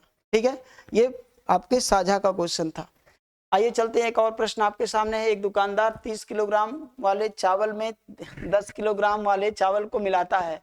30 रुपए प्रति किलोग्राम 30 किलोग्राम वाले रुपए 30 किलोग्राम वाले 30 रुपए प्रति किलोग्राम वाले चावल में 10 रुपए प्रति किलोग्राम वाले चावल को मिलाता है और प्राप्त 70 किलोग्राम मिश्रण का मूल्य 70 किलोग्राम मिश्रण का मूल्य, यानी जो मिश्रण है उसका जो वजन है, यानी टोटल जो भार है वो 70 किलोग्राम है और उसका मूल्य 18 रुपए पर केजी हो जाता है। चलिए देखिएगा इस प्रश्न को, देखिए एक चावल का मूल्य है 30 और एक चावल का मूल्य है 10, ठीक है।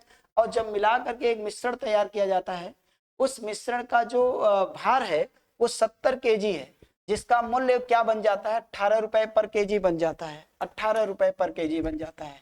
तो आपको बताया जाता है क्लास में कि दो वैल्यू अलग अलग, दोनों का कंबाइन ये है, दोनों का अलग अलग वैल्यू है और दोनों का कंबाइन वैल्यू है। ऐसे स्थिति में आप क्रॉस मेथड का यूज करते हैं तो इन दोनों का डिफरेंस 60, इन दोनों का डिफरेंस 12, कितना हो जाएगा, 4 से 3 बार, 4 से 2 बार, 4 से 2 बार और 4 से 3 बार, 2:3 के अनुपात में बांट देंगे। किसको, 70 को, क्योंकि आपसे पूछा है 10 किलोग्राम वाले चावल की मात्रा कितनी है, तो 10 किलोग्राम वाला यही मात्रा होगा, 3 अनुपात वाला। इस 70 को 2:3 में बांट देंगे, 3 2 5, 5 से डिवाइड करेंगे 14 और 14 तिया हो जाएगा आपका, 14 तिया हो जाएगा 42 हो जाएगा। क्या ऑप्शन में 42 है, बिल्कुल आपका बी ऑप्शन सही हो जाएगा, ठीक है, बी ऑप्शन सही हो जाएगा। आइए चलते हैं एक अगले प्रश्न की तरफ, ठीक है। एक विद्यालय के 50 शिक्षकों की औसत आयु, शिक्षक कितने हैं 50, औसत आयु कितनी है 66, तथा दूसरे विद्यालय के 60 शिक्षकों की औसत आयु 55 है। दोनों विद्यालय के शिक्षकों को मिलाकर औसत आयु कितनी है। तो सिंपल बात है, एक क्वेश्चन बहुत आसान है और बिल्कुल आप लगा सकते हैं। 50 शिक्षक का औसत आयु कितनी है 66 है, तो कुल आयु कितनी हो जाएगी 330, ठीक है।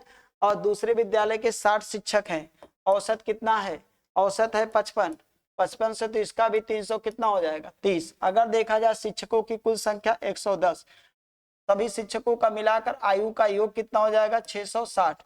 तो इतने शिक्षक का इतना है तो एक शिक्षक का ही औसत कहलाता है। तो 660 अब बटे 110, 0 0 कैंसिल, ये 3300, ये भी 3300, 6600 होगा, ठीक है, क्योंकि इन दोनों का मल्टीप्लाई करेंगे तो 6600 हो जाएगा, ठीक है।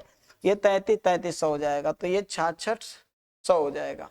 तो एक 0 से यहाँ पे कैंसिल करेंगे हम लोग कैंसिल करेंगे तो ये हो जाएगा 0 0 कैंसिल, 11 छक्का 66, तो 60 हो जाएगा, 60 हो जाएगा। तो आपका उत्तर डी ऑप्शन सही हो जाएगा। उसने कहा 50 शिक्षक है, औसत 66 है, तो इसका 3300 आ जाएगा।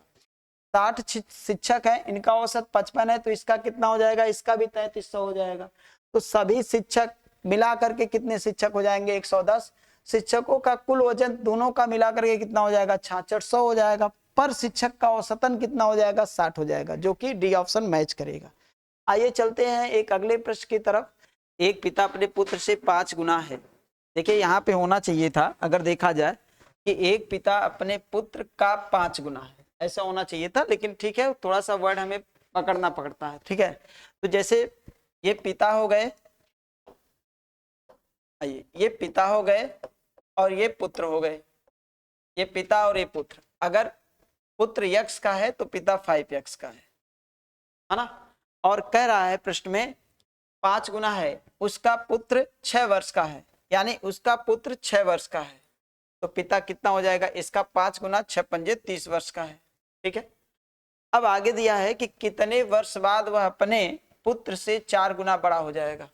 कितने वर्ष बाद अपने पुत्र से 4 गुना बड़ा हो जाएगा, ये आपसे पूछा जा रहा है, ठीक है। 4 गुना बड़ा हो जाएगा, तो यानी कि 4 गुना बड़ा होने का मतलब है कि अगर हम देखें तो मान लेते हैं कि यहाँ पे मान लेते हैं के वर्ष बाद, तो यानी कि अगर दोनों में हम के जोड़ देंगे, तो ये हो जाएगा 6 + k, ठीक है। और इसका 4 गुना, इसके पुत्र के 4 गुना के बराबर ये पिताजी हो जाएंगे, इसे आप सॉल्व करेंगे तो 30 प्लस के और ये हो जाएगा 24 और प्लस 4 के। ठीक है, तो के को उधर भेज दिया जाए और 24 को इधर भेज दिया जाए, ये हो जाएगा 6 और यहाँ हो जाएगा 3 के, यहाँ हो जाएगा 3 के। तो अब आप कह सकते हैं कि के का जो वैल्यू है, के का वैल्यू 6/3 हो जाएगा, कट जाएगा तो 2 हो जाएगा, के का वैल्यू 2 हो जाएगा। यानी कितने वर्ष बाद, के वर्ष बाद हमने कहा था, तो के वर्ष बाद ये भी, के वर्ष बाद ये भी। ठीक है, लेकिन हमें एग्जाम में ये ध्यान देना है कि हमारे पास कितना टाइम है। किसी किसी प्रश्न में समय लगता है, किसी प्रश्न में समय नहीं लगता है। जैसे देखिए यहाँ पे देखिए, पुत्र की आयु 6 वर्ष है, पुत्र की आयु 6 वर्ष है तो पिता 30 के हो जाएंगे, ये बात क्लियर है। तो पुत्र अगर 6 का है तो पिता 30 के हो जाएंगे। ठीक है, और यहाँ पे देखिए अगर हम 5 वर्ष बाद कहें तो पिता 5 वर्ष यानी 5 वर्ष बाद 35 का हो जाएगा, तो पुत्र कितना हो जाएगा 5 वर्ष बाद 11 का। तो 11 का 4 गुना 35 नहीं आएगा। अगर हम 6 वर्ष बाद देखें तो 6 वर्ष बाद पिताजी 36 वर्ष के हो जाएंगे और जो पुत्र है वो 6 12 वर्ष का हो जाएगा। 12 का 4 गुना 48 होता है, यहाँ पे 36 आएगा, ये भी नहीं होगा। अगर हम 4 वर्ष बाद देखें तो 4 वर्ष बाद ये 34 वर्ष के हो जाएंगे और 4 वर्ष बाद ये 10 वर्ष के हो जाएंगे, तो 10 चौक 40 होना चाहिए, जो कि ये 34 ही रहेगा। एक मेरे पास ऑप्शन है 2। अगर मैं 2 वर्ष बाद की बात करूं तो 2 वर्ष बाद ये हो जाएंगे 8 के और 2 वर्ष बाद हो जाएंगे ये 32 के, और इसका 4 गुना जो हो जाएगा, इसका 4 गुना हो जाएगा, देखिए 32 हो गया। जो प्रश्न में कह रहा है वो ऑप्शन डी से मैच कर रहा है, बिल्कुल डी ऑप्शन हो जाएगा। ठीक है, और यहाँ आपको बेसिक भी बता दिया गया, के का वैल्यू के वर्ष बाद तो के का वैल्यू आ जाएगा कितना, 2 हो जाएगा। ठीक है, आइए चलते हैं एक अगले प्रश्न की तरफ। अगला प्रश्न, रवि और मनोज के बीच हुए एक चुनाव में रवि को कुल मान्य मतों के 61% मत मिले। ठीक है, यदि कुल मत 25,000 थे तथा कुल मतों के 20% को अमान्य घोषित किया गया तो दूसरे उम्मीदवार मनोज को कितने मत मिले। ध्यान दीजिए, ये प्रश्न है और इसमें कहा गया है कि रवि और मनोज के बीच हुए एक चुनाव में रवि को कुल मान्य मतों के 61% मत मिलते हैं, यानी मान्य मतों के, यानी कुछ मत अमान्य हो गए थे। चलिए ठीक है, 61% मत मिलते हैं यदि कुल मत 25,000 थे तथा कुल मतों के 20% को अमान्य घोषित कर दिया जाता है। ठीक है, तो 25,000 टोटल मत कितने थे, 25,000, जिसमें से 20% मत अमान्य हो गए, 20% मत अमान्य हो गए, तो मान्य मत कितने रह गए, 80%। और ध्यान दीजिए, और कह रहा है कि रवि को मान्य मत का, तो मान्य मत ये जितना मत है ये मान्य मत है, और मान्य मत का कितना मिलता है, 61%। 61% अगर पहले को मिलता है तो दूसरे को मिलेगा, यानी 100 में से 61 हटा दीजिए तो 39%। ठीक है, 39% मिलेगा। ठीक है, तो वही आपसे पूछा है कि दूसरे उम्मीदवार मनोज को कितने मत मिले, तो यानी कि आपका होगा टोटल का 39%। सॉल्व करते हैं इसको। ठीक है, ये हो जाएगा 20 से 4 बार, 20 से 5 बार, और 5 से इसे डिवाइड करेंगे तो हो जाएगा आपका 5,000, और 00 से 00 कैंसिल, ये हो जाएगा 200 गुने 39। ठीक है, 200 5 चौक 20, 200 हो जाएगा, 200 गुने 39 हो जाएगा, 39 दूना 78। आपका उत्तर हो जाएगा 7800, जो कि डी ऑप्शन सही हो जाएगा। ठीक है, ये क्वेश्चन बहुत इंपॉर्टेंट है, कई बार एग्जामों में पूछा जा चुका है ऐसा प्रश्न। आइए देखिए अब अगले प्रश्न पे चलते हैं। अगले प्रश्न पे पाइप, यहां देखिएगा, आइए इस प्रश्न पे चलते हैं। पाइप ए किसी टैंक को 11 घंटे में पूर्ण रूप से भर सकता है।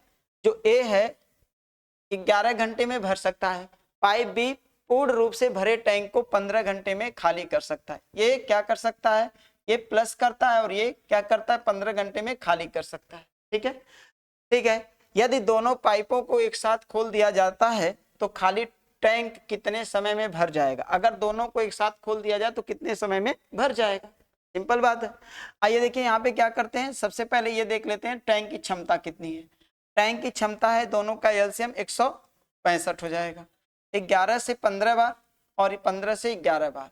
ठीक है, ये क्या करता है, ये इसकी क्षमता 15 भरने की है, यानी हर घंटे में 15 भर सकता है और हर घंटे में 11 खाली कर सकता है। तो अब हम अगर दोनों एक साथ चालू कर दिए जाए तो ये 15 भरेगा और ये 11 माइनस कर देगा, तो एक घंटे में कितना भरेगा? 4 भरेगा। एक घंटे में अगर ये 4 भरेगा तो टोटल इस तरह से अगर ये लोग दोनों चालू रहेंगे तो कितने घंटे में ये भर जाएगा? तो 4 से डिवाइड करेंगे, 4 चौका 16, 16 और 4 एकम 4, ठीक है। 41 सही, 41 सही, यहाँ पे देखिए ये 1/4 हो जाएगा, 41 सही 1/4 घंटा, जिसे आप कह सकते हैं 41 घंटा। 41 घंटा 1/4 घंटे को मिनट में बदलेंगे तो 15 मिनट हो जाएगा, 15 मिनट हो जाएगा, जो कि एक ही ऑप्शन सही है, वो है ए ऑप्शन, ठीक है। तो ये बहुत इजी क्वेश्चन है समय कार्य का, ठीक है। आइए चलते हैं एक अगले प्रश्न की तरफ। आइए एक अगले प्रश्न की तरफ दिए, देखिए ए 3 और 12 का तृतीय अनुपात क्या है?